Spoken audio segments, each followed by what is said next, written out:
Eram companheiros, grandes amigos. O sabiá na moradia. Até se casou, levou um sabiá e tiveram filhotes. Foi uma grande e bela amizade. Então, Quirino aprendeu que podemos selar para alguém apenas quando somos um bom lar para nós mesmos. Parte do livro Alguém para Morar em Meu Telhado, de Laura Regina Gouveia. Eu sou o Thiago Flores, do podcast Uma Boa Prosa.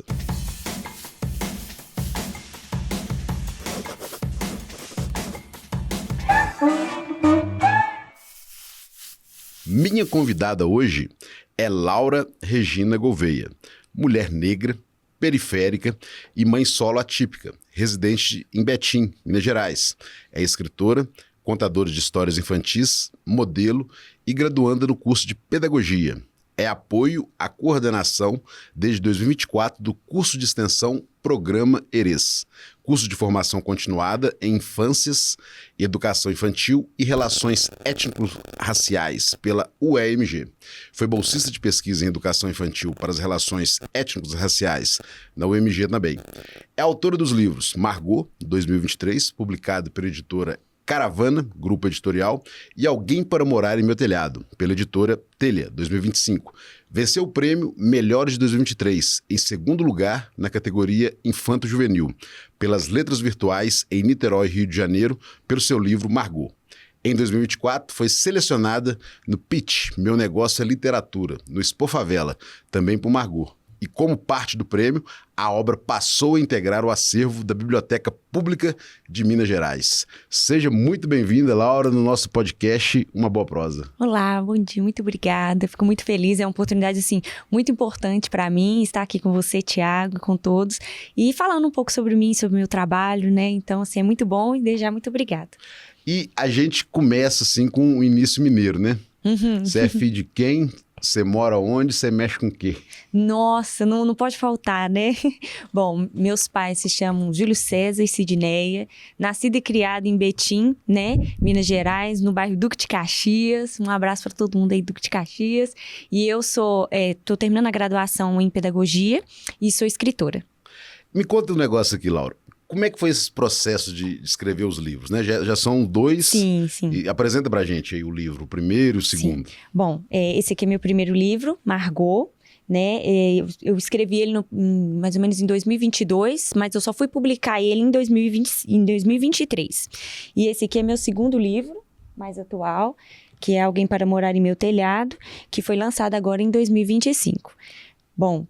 E quais os temas, né, que você trabalha Sim. nos livros? No livro Margot, eu trabalho questões raciais com as crianças, né?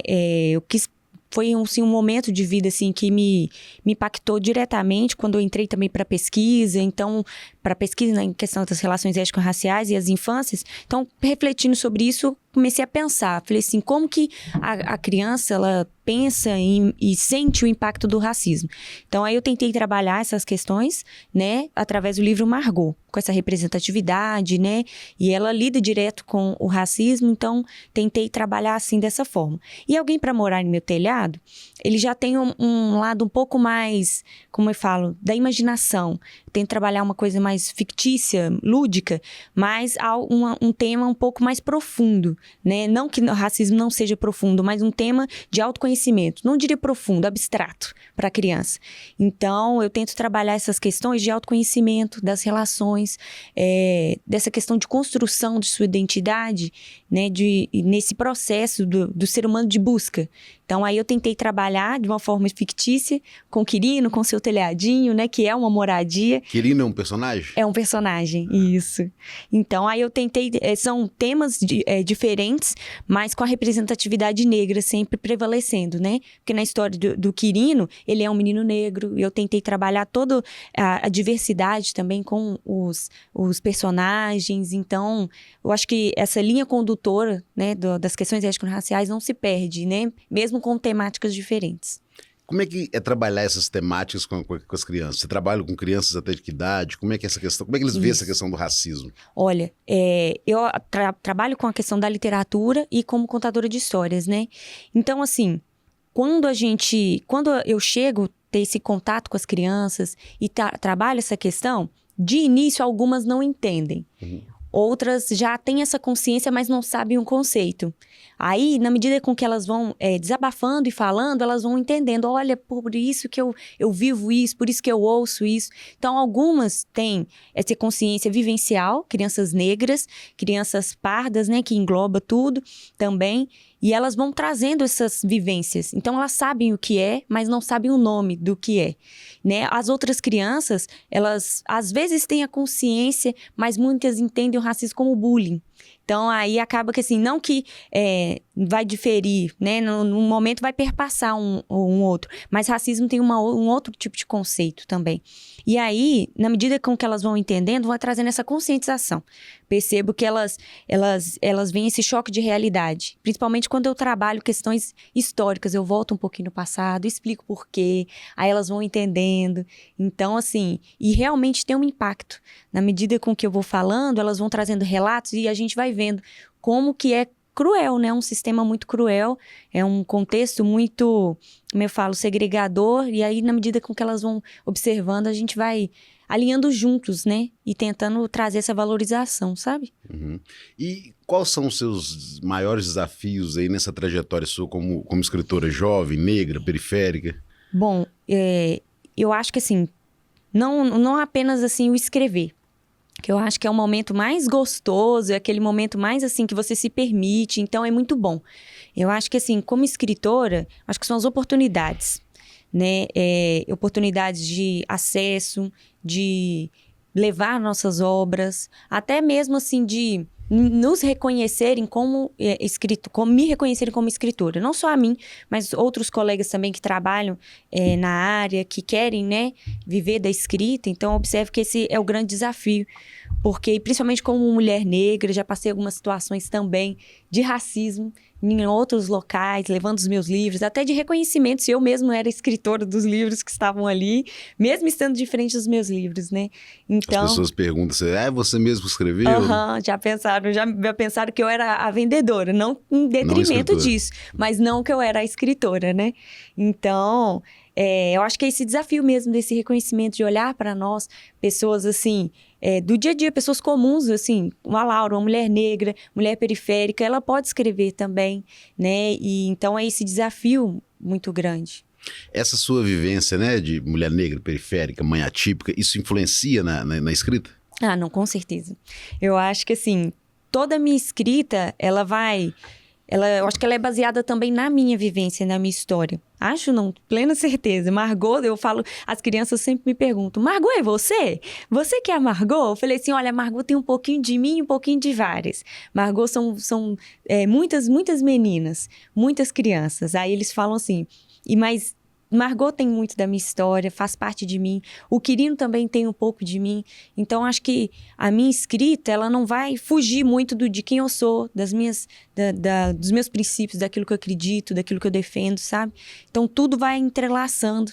Tem um pouquinho do meu filho, sobre as minhas vivências. No livro do Quirino, né, como meu filho é autista, eu quis representar um dos personagens com o símbolo do autismo também, tentando trazer também mais inclusão também para a obra. Então, eu acho que não tem como escapar, sabe?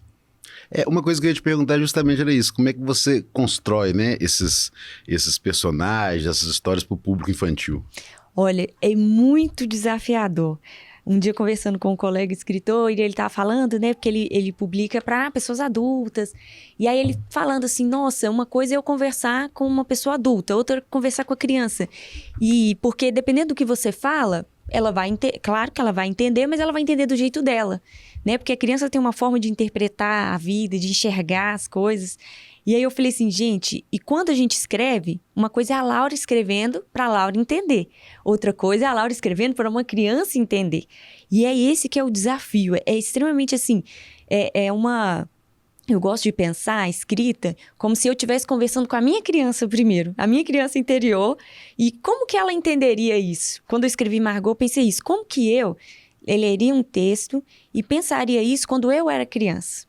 Claro, é uma movimentação assim bem subjetiva, complexa, mas eu acho que essa comunicação, ela requer essa dedicação, esse pensamento, esse deslocamento desse espaço de adulto para pensar como que uma criança poderia pensar, né? Não que a gente não que eu tenha alcançado, mas é isso. Então, por exemplo, alguém para morar no meu telhado. Como eu trabalho essa questão da construção, né, essa busca, e no livro de Margot eu tento trabalhar a questão do racismo, eu penso assim, como que a criança ela vai conseguir entender conceitos tão complexos, de modo que ela consiga, além de entender, trazer para si.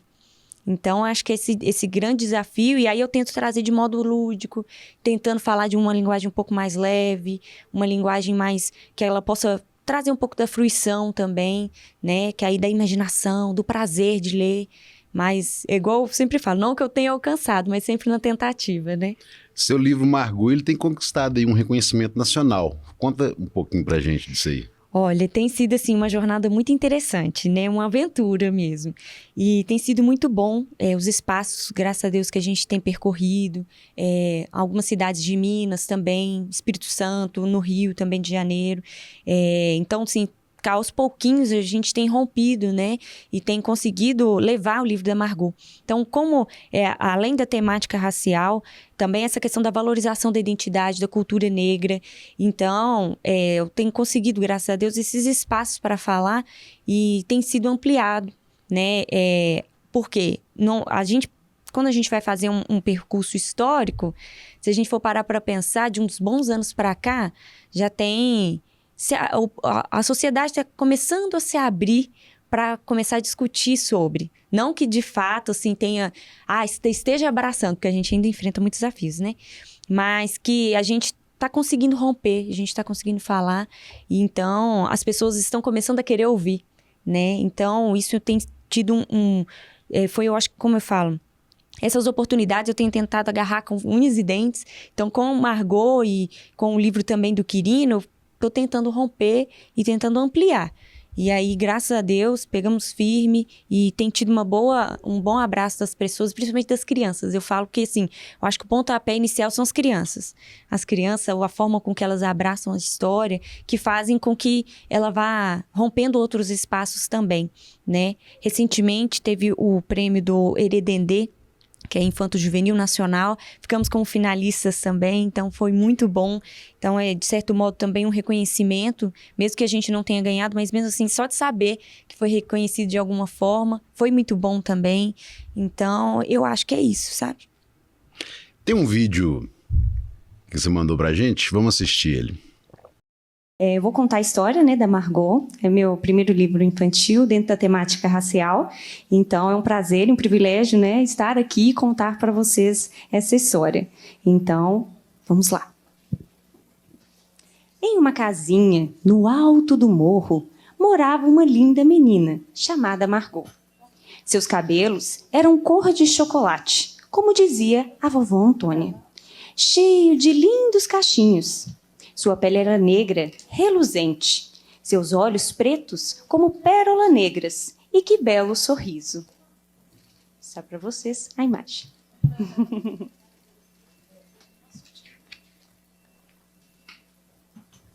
A garotinha subia e descia a ladeira, com seu vestido colorido, cheio de vida, feito especialmente por sua avó.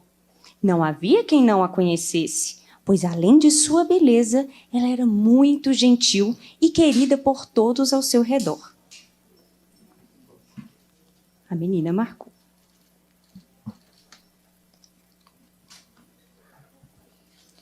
A única pessoa que não sabia disso era a própria Margot. Ela guardava um segredo, as 7 chaves, bem escondidinho em seu diário.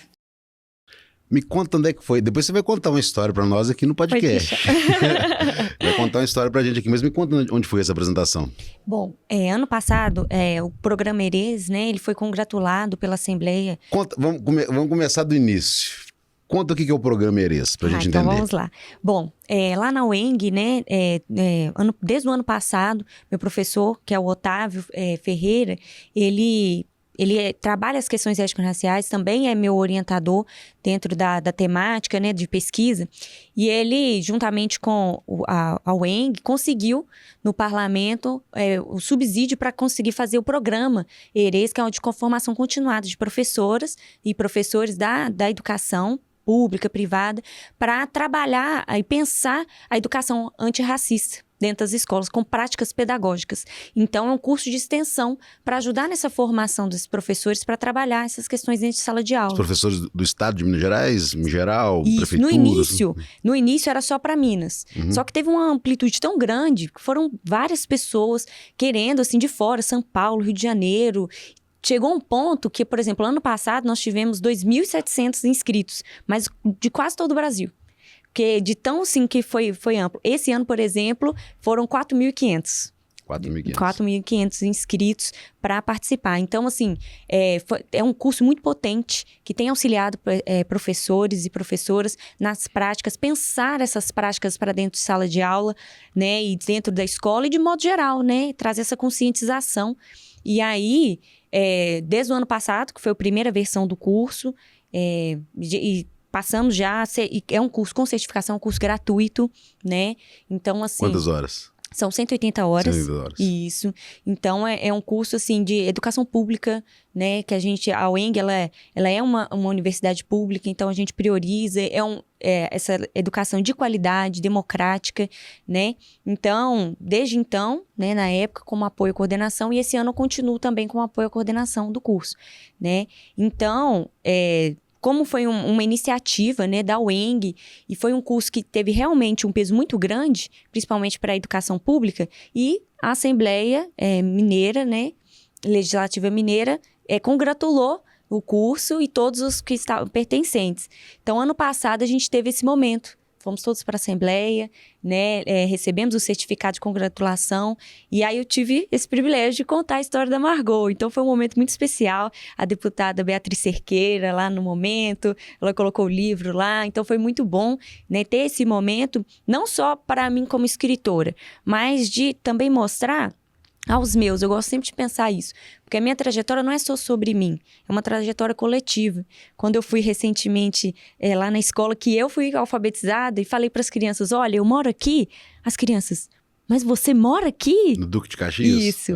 E as crianças, mas você mora onde aqui? Eu falei assim, ali na Rua Bruxelas. E eles ficavam assim, porque quando um de nós consegue alcançar, a gente abre portas para os agentes que estão próximos, né? Então, eu sempre gosto de pensar isso. Tudo que a gente faz não é só pra gente. Cada movimento nosso vai reverberar para o coletivo, para quem está à nossa volta, né? Então, pensando isso, quando eu falei ali, eu imaginei e falei assim, nossa, poxa, graças a Deus estou aqui lendo meu livro, mas quantas outras crianças estão sonhando também em escrever? E se eu conseguir estar aqui, quando eu falo com elas, eu gosto de falar isso, se eu conseguir, você também vai conseguir, né? Então, foi esse o momento ali da Assembleia, que foi o vídeo, né? Que aí eu contei a história, pude falar um pouquinho sobre, então, assim, foi um momento muito especial. Ô, Laura, e dentro dessa trajetória sua, o que você avalia que são os principais desafios e resistências dentro, né, dessas discussões, né, em relações ao étnico, racial, na educação infantil, na escola? Qual que é a sua avaliação sobre isso aí? Olha, eu vejo assim fortemente o preconceito, né? Eu acho que assim, nós, quando alcançamos essa consciência de que o racismo, além de real, ele é estrutural, a gente vai entendendo muito como que funciona o ciclo das coisas, né? Só que a gente toma essa consciência, mas essa consciência não é geral. Muitas pessoas ainda não têm essa consciência de que o racismo ele é real e que ele impacta. E às vezes as pessoas, né, assim, eu acho que assim, como diz que é estrutural, por mais que a pessoa não se note e diga, eu sou racista, os pensamentos ainda fazem parte da mente. Às vezes uma brincadeira sutil, uma forma de falar, uma forma de pensar e de se portar quanto às situações de racismo, já mostra como que isso faz parte da nossa sociedade. Então, é complexo porque quando você trabalha isso, a pessoa primeiro entender que o racismo é real, entender o que é o racismo e se entender também que, realmente faz sentido, eu tenho algumas posturas que não são corretas.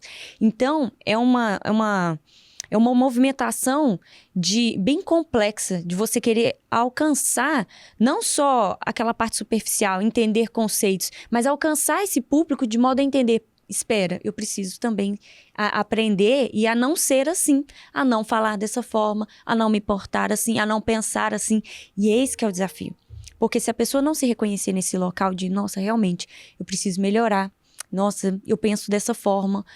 Então, aí já é uma movimentação bem complexa.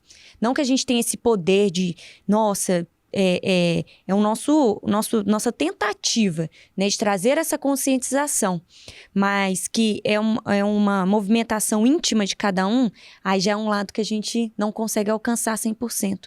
Mas, então, realmente, esse desafio do preconceito, da pessoa não se reconhecer nesse local. Quantas vezes eu conto história para as crianças e, às vezes, a gente pensa assim, que quando... na educação infantil, as crianças pequenas, vamos falar assim, faixa etária de 4, 5 anos, igual você tinha me perguntado, acabei não respondendo, eu trabalho com toda a faixa etária, né? Assim, bebezinhos ainda não tive o contato ainda, mas vamos colocar assim, de 3 até os 12 anos, eu falo tranquilo e também faço palestras para pré-adolescentes e adolescentes também, mas sim, trabalhando mesmo questões raciais, né? Às vezes com contação lúdica, mas é uma pegada mais diferente, mais dialógica. Então, quando a gente vai trabalhar com as crianças, a gente pensa assim, mas criança não é racista, que isso, criança não entende isso, mas entende e às vezes reproduz o que está vivenciando, né? Uhum. E aí, quando eu vou trabalhar isso com elas, muitas crianças negras não se reconhecem como crianças negras. Elas não olham, por mais que a gente olhe e fale assim, não, mas você mas elas não se reconhecem. Já veio uma criança negra para mim e falou assim, olha, e falando, né, dos desafios que ela vivia, e ela falando, e aí eu olhei para ela, só que eu falei assim, não, eu vou deixar ela se encontrar. E aí eu falei assim, na medida que eu fui contando a história, e as lágrimas dela escorrendo, eu fui observando que, de algum modo, Margot encontrou ela. E depois a fala dela no pós já mudou. Então, eu acho que, assim, é esse desafio, tanto desse reconhecimento da criança, do adolescente, se reconhecer como negro, do preconceito, né, de quando a gente trabalha questões raciais, as pessoas já pensam outros vieses, as pessoas não pensam, de fato, que é sobre valorização, sobre cultura, sobre silenciamento, né, porque a gente não está falando isso aqui, igual as pessoas pensam que é moda, não é sobre isso, é sobre uma cultura de silenciamento, fomos silenciados por muitos anos, né? E o simples fato de estarmos falando é um direito nosso, né? Que tem que ser trazido mesmo, que tem que ser colocado em voga, né? Então, as pessoas às vezes pensam que é moda, é modismo. Então, igual eu falei, né? Esse preconceito, reconhecimento. Então, eu acho que esses são os grandes desafios, não só para as crianças, claro, para os adultos principalmente, para os pais também, né? Que existe essa questão assim, para que está ensinando isso para o meu filho? Qual que é a necessidade disso? E trazem pautas que, né, não enriquecem, né? Falam que a gente está colocando doutrinação nas crianças também, né? Então é muito complexo, assim, sabe? Laura, você também é contadora de histórias e modelo. Como você enxerga, né, o poder da oralidade e da presença estética como formas de resistência e afirmação da identidade negra? Bom, eu falo assim... E depois você vai falar do seu filho, é ele, né? Isso, é meu filho. Pode deixar. Bom, eu falo que assim, eu não, né? Toda a história, todo o processo, né? Que a oralidade, ela faz parte, né, da nossa história, né? Os indígenas, nossa cultura afro-brasileira, africana. Essa história oral que foi, né, perpetuada, né? Que hoje... que faz quem nós somos hoje, né? Essa educação oral. Então, ela faz parte de nós. Então, quando eu me vi como contadora de histórias, porque eu sempre contei histórias para crianças, mas eu não me via nesse local. Pensava assim, eu só estou contando uma história, estou brincando com as crianças. E aí eu vejo como, igual eu falei assim, um perpetuado da nossa história, né? Contar histórias, ensinar através da contação é resistência também. Né, sentar com as crianças, eu gosto de pensar, teve uma vez que eu contei, que eu levei um tapete assim, as crianças sentaram no chão, e aí teve essa contação, e elas conversam também, trazem, elas enriquecem mais, né, todo o processo, e aí a gente constrói juntos, e também é uma forma de levar a literatura, né, quando a gente pensa a literatura, é um nicho muito fechado ainda. Tem muitas escolas que, por mais que tenham bibliotecas, as crianças não se sentem tocadas pelo livro, né? Esse movimento, porque assim, de leitura, de pegar um livro, folhear, a gente pensa assim, é bobagem, que isso, comum, todo mundo faz isso. Mas não, um livro, quando ele tem que te tocar, sabe? A criança, ela vai olhar, e o principal que a gente fala assim, não julga um livro pela capa, mas a criança olha a capa, não tem jeito. Não tem jeito. Até a gente mesmo, né? Se a gente vê assim, não gostei muito, a gente acaba não lendo, nem querendo ler. Mas a criança, ela é tocada muito pelo que ela vê, pelo formato, igual você falou, pela estética. Então, ela quer ver, ela quer se sentir representada, né? Quando você vai ler uma história, é necessária essa fruição mesmo, de imaginar outros locais, porque quando você abre um livro, você vê outro mundo, você entra em outra mente, você entra em outro cenário. Isso é muito importante, mas é mais legal também quando você lê um livro e você se encontra nele. Quando você se encontra num personagem, quando você olha e fala assim, nossa, eu sou esse personagem. Igual muitas meninas vêm e falam assim, nossa, tia, eu sou a Margot. Aí eu fico assim, ai, que bom que você entendeu, que você se encontrou e você se sentiu ali na história, isso é muito importante. Aí os meninos olham, nossa, o Quirino, ai, que legal o chapéu. Isso é muito, muito legal. Então, eu acho que assim, a questão da oralidade, essa questão de perpetuar a nossa história e numa questão estética, assim, de pensar esse reconhecimento, que eu acho que faz muito parte dessa representatividade, né? Igual quando a gente assistia desenho na televisão, pelo menos na minha época, era muito raro a gente ver um personagem negro. Então, eu sempre acabava querendo ser uma personagem branca, loura de olho, porque não tinha outra.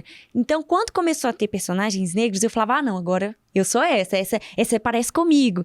Então, essa sou eu. Então, essa representatividade, ela é necessária para a criança também se reconhecer, se entender também, porque, igual eu falei, né, essa cultura de silenciamento, de exclusão, fez com que muitos de nós levássemos marcas, né? Marcas do passado, marcas que, sim, é um processo bem complicado de se libertar. Então, quando a gente trabalha essas questões com as crianças desde pequenininhas, é uma forma também delas se permanecerem fortes. Quando crescerem também, saber responder também, quando vierem ataques, quando vierem situações, saber se portar também, não falar e perpetuar essa cultura racista, sabe? Então, eu acho que é dessa seguinte forma, igual, por exemplo, os cabelos. Meus cabelos são ondulados, hoje estão lisos, né? Eu acho que é a nossa versatilidade. E aí, quando eu vou aos locais, vou com meu cabelo natural, e as crianças olham e falam assim, nossa, tia, meu cabelo é igual o seu. Eu falei, nossa, os cabelos são lindos. E é um desafio muito grande, sabe? As crianças, as meninas com seus cabelos crespos, os meninos também. Eu gosto de... Sempre essa história me impactou muito. Porque teve uma vez que eu contando a história da Margot, falando sobre os cabelos também, né, sobre a valorização, e aí uma tia veio me mandar uma mensagem, falou assim, nossa, Laura, a minha sobrinha não queria usar o cabelo dela natural, só queria usar coque, ela sofria muito na escola, e quando ela ouviu a história da Margot, no outro dia ela falou assim, tia, eu vou com o meu cabelo solto. E eu lá do outro lado chorando, né? Uhum. Então, é isso, essa representatividade, para trazer, de certo modo, uma libertação. O seu cabelo é lindo, você é lindo, porque a Margot, ela enfrenta isso. Ela sofre o racismo, ela não se reconhece, ela não gosta da pele, não gosta do cabelo. Então, ela se enxerga assim, e aí eu tento trabalhar isso com as crianças, e aí elas vão se soltando, e isso é muito, eu acho que esse é o poder todo, sabe? Assim, né? Que eu quero tentar passar para elas. E falando também do meu filho. E esse rapazinho bonito aí? Pois é, meu filho, ele chama Davi. Davi. Quantos anos o Davi? Davi tem 5 anos. 5 anos. Pois é. Bom, o Davi, ele é autista e ele é TDAH. E ele, assim, recentemente que tivemos o segundo diagnóstico, sabe? E ele impacta, assim, eu acho que modifica completamente a minha forma de enxergar a vida, sabe? Eu acho que depois que eu fui mãe, eu acho que a Laura de antes e a Laura de agora é uma outra Laura. Que eu penso assim, né? Tudo que acontece na nossa vida tem uma força enorme para, quando a gente se permite, para a gente ser melhor, né? Pra gente, quando você permite que as vivências que você... As suas vivências, né? Te transformem para ser um ser humano melhor, você tende a ser. Eu acho que, assim, tudo, por mais que seja difícil, quando a gente ressignifica, faz com que a gente possa ter um bom olhar para a vida, possa, assim, trazer o que há de melhor dentro de nós, né? Mas é um processo, assim, muito complexo, mas possível.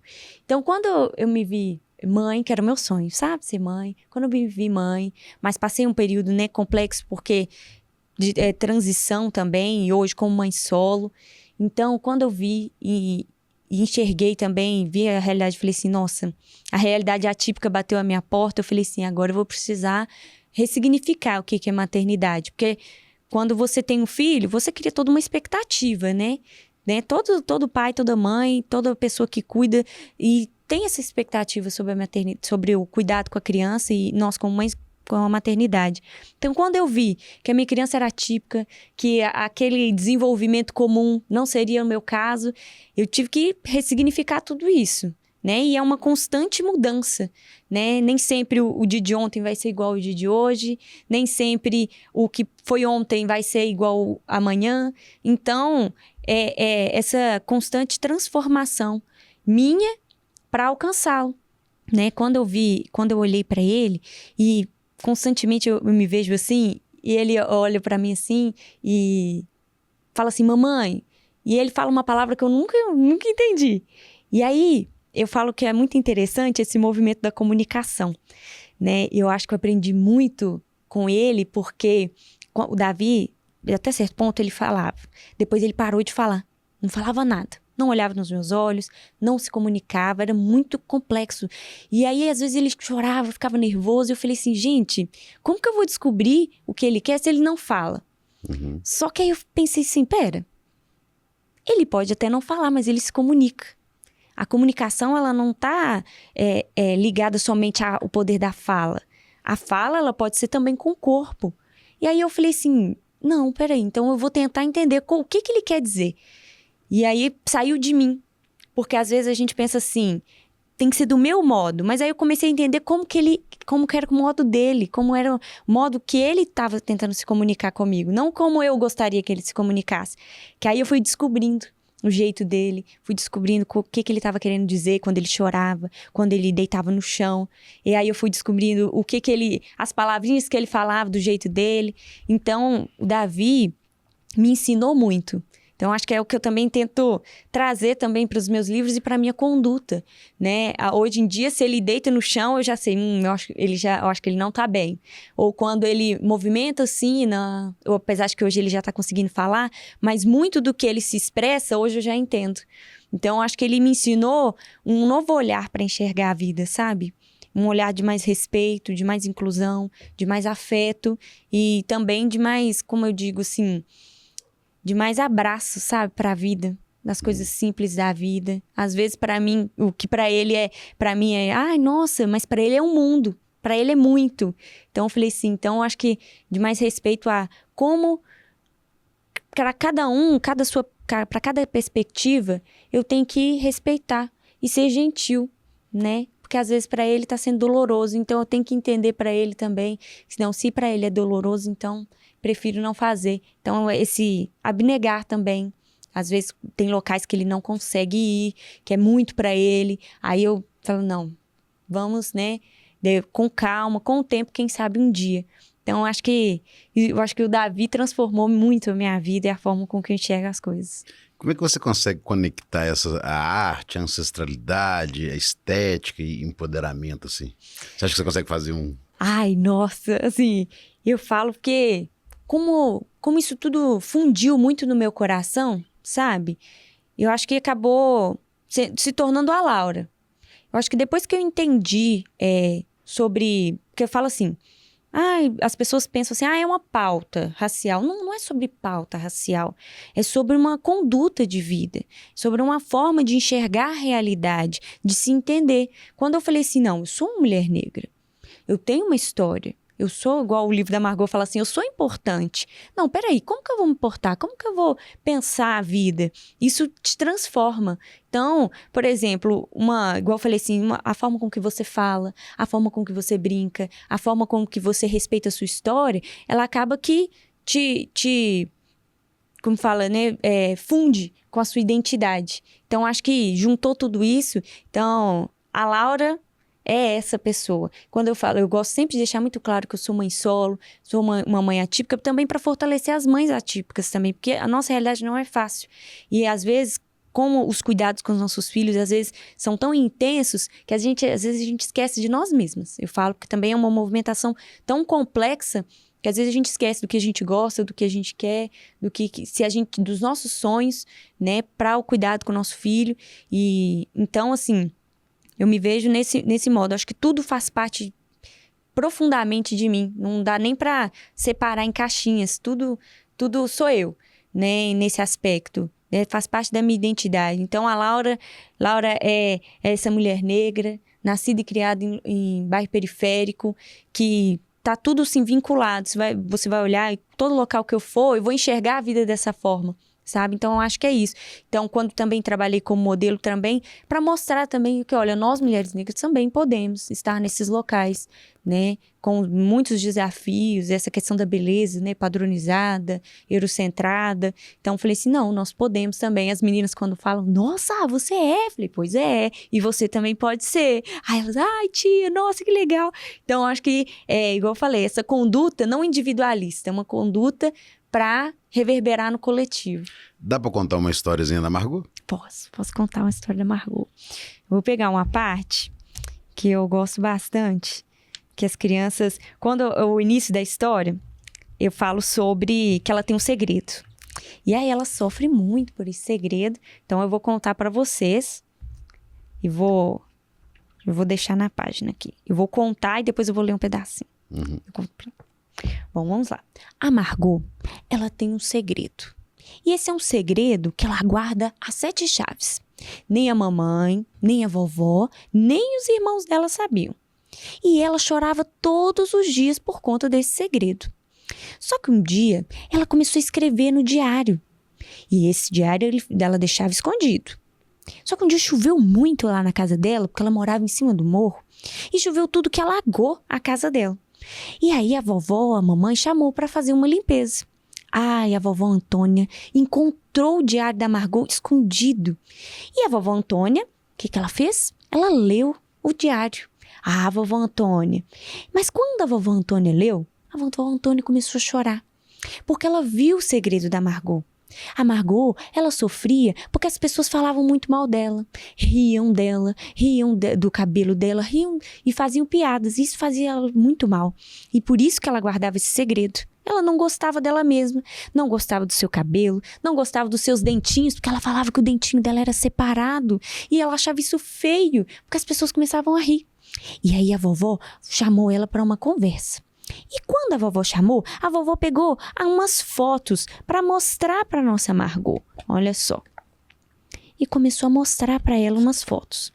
E a vovó falou assim, olha Margot, eu vou te contar uma história, mas uma história bem antiga, sobre da vovó, da tataravó, e bem, bem antiga, sobre o que fizeram com o povo negro e outros povos. E ela contando a história, e você sabe qual que é essa história, Tiago? Há muito tempo atrás, vieram para as nossas terras, que nem chamava Brasil ainda, e vieram para as nossas terras, e aqui já moravam os indígenas, as terras eram deles, umas terras maravilhosas. E aí, quando eles viram, eles ficaram apaixonados. Eles queriam tudo que tinha na nossa terra. Mas eles foram amigos? Não foram não. Eles começaram a tentaram usar os povos indígenas para poder pegar o que era nosso. Mas eles não se contentaram com isso, porque os povos indígenas foram resistentes. Eles não queriam deixar eles serem usados para esse tipo de trabalho. Não que seja um trabalho, eles queriam escravizar os indígenas. Eles já foram lá no continente africano e trouxeram pessoas de lá. Mas eles trouxeram como amigos? Não, eles trouxeram a força para trabalhar em trabalho escravo e trouxeram para as nossas terras.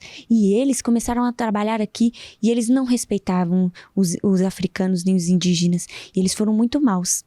Então, quando eles fizeram isso e eles fizeram desses povos escravizados, trouxeram muito sofrimento e usaram de tudo quanto era bom nosso e tentaram silenciar esses povos, sua cultura, sua história e tentaram silenciar de todo modo. Quando a Margot ouviu a história da vovó, ela começou a chorar e falou, vovó, que triste, e chorando. Mas a vovó falou assim, olha, mas, Margot, eu tenho uma outra parte da história que você não sabe. Eles foram fortes, eles foram resistentes e eles lutaram pela sua liberdade e pela sua história. E a Margot começou a sorrir. Ela falou, vovó, eu sou importante. Eu faço parte disso. Eu também sou resistente. Aí a vovó, sim, Margot, você faz parte. Ah, então, Tiago, a Margot entendeu. Ela olhou para a cor da pele dela, ela pegou nos seus cabelos, ela tocou no seu nariz e ela viu e falou assim, realmente, ser diferente, ser como eu sou, é ser importante. Eu sou importante também. Mas ela fez uma pergunta para a vovó. Ô vovó, se eu sou diferente, se nós... E por que nos faz iguais? Porque todo mundo é diferente, todo mundo não é de um jeito. Aí a vovó falou assim, olha, eu vou deixar você descobrir. Quando ela olhou para os seus coleguinhas e viu que todo mundo era diferente, mas ela viu que isso era especial e tinha uma força muito grande, ela colocou a mãozinha aqui. E ela sentiu assim um forte pulsar, assim, ó, tum-tum, tum-tum. Ah, ela percebeu que o que nos fazia iguais era a vida. Porque a vida, ela tem o mesmo valor. Então, indiferente das nossas diferenças, a vida, ela tem o mesmo valor. E ela tem o mesmo peso. Então, a Margot entendeu que as diferenças eram importantes, mas entendeu que a vida era o que nos fazia iguais. Então, é isso que eu tento trabalhar com as crianças no livro da Margot. Muito legal, parabéns pela oralidade, né, pela expressão. As crianças devem ficar assim encantadas, né? Devem prestar bastante atenção. Laura, quais os conselhos que você daria para outras mulheres, né, negras, periféricas, que sonham em escrever, publicar e ocupar espaço na literatura e na educação, do modo geral? Olha, assim, permaneçam firmes, sejam fortes e continuem, assim, reverberando toda a nossa cultura, toda a nossa potência como mulheres negras, como mãe solo. Vai ser muito desafiador, vai ser difícil, mas vamos continuar nessa caminhada juntas. Porque eu acho que, assim, a luta da mulher, ela não deveria ser uma luta só. Nós devemos caminhar sempre de mãos dadas umas com as outras, porque se a gente caminhar sozinha, a gente vai cair. Porque a sociedade toda vem em peso, né? Então, eu acho que, assim, juntas a gente pode. Quando uma consegue, todas nós conseguimos também. Porque é uma porta que uma abre para todas as outras. Então, assim, vai ser desafiador, mas a gente consegue. Eu acho que a principal palavra, que eu acho que foi a palavra para mim também, é você consegue. Parece, assim, até um pouco clichê, mas não. Até esse local de conseguir é um local que a gente tem que se reconhecer que a gente pode também, né? É o que eu sempre tento falar com as crianças e com outras mulheres. Você não só pode sonhar, mas você pode também conseguir. Então, acho que é essa palavra. Para a gente fechar essa boa prosa, foi um prazer, né, conversar com você, conhecer um pouco do seu trabalho, dos seus livros, né? Foi muito legal. Para a gente fechar, se você pudesse deixar uma mensagem, né, para o mundo agora, em tempos tão corridos e sérios, qual seria essa mensagem mais urgente que você deixaria? Olha, eu falaria assim. Nossa, assim, né? A gente planeja, a gente pensa, mas sempre acaba... como eu disse, assim, todo ser humano, ele é carregado de uma história. E toda a sua história, ela não reverbera só para você, mas para tudo, para toda a sociedade. A tudo que você movimenta de modo individual, vai reverberar em tudo, e no coletivo. Então, eu penso assim, que possamos ter essa consciência, não só de si, mas entender que tudo que a gente faz pode impactar na vida do nosso próximo. Então, esse olhar de mais amor, de mais empatia, de mais respeito, para que cada dia mais nós possamos lutar por uma sociedade com mais equidade e justiça. Laura, muito obrigado pela sua participação. E se a gente quiser comprar um livro, se a gente quiser te seguir nas redes sociais, deixa o contato, Instagram, como é que a pessoa faz? Tá, bom, as compras podem ser pelo site, também estão todos lá no meu Instagram, que é @LauraRGouveia, tá bom? Todos estão no link, ou diretamente comigo também, lá no direct. Meu e-mail é laura_Gouveia@outlook.com. Também pode entrar em contato sobre trabalho, contação de história, palestras e sobre os meus livros também. Aí no Instagram o pessoal consegue te achar e consegue achar toda essa questão que você faz, que você trabalha. Isso mesmo. Meu Instagram é a porta de entrada, assim, para conhecer meu trabalho. Tá legal. Muito obrigado. Eu que agradeço, Tiago.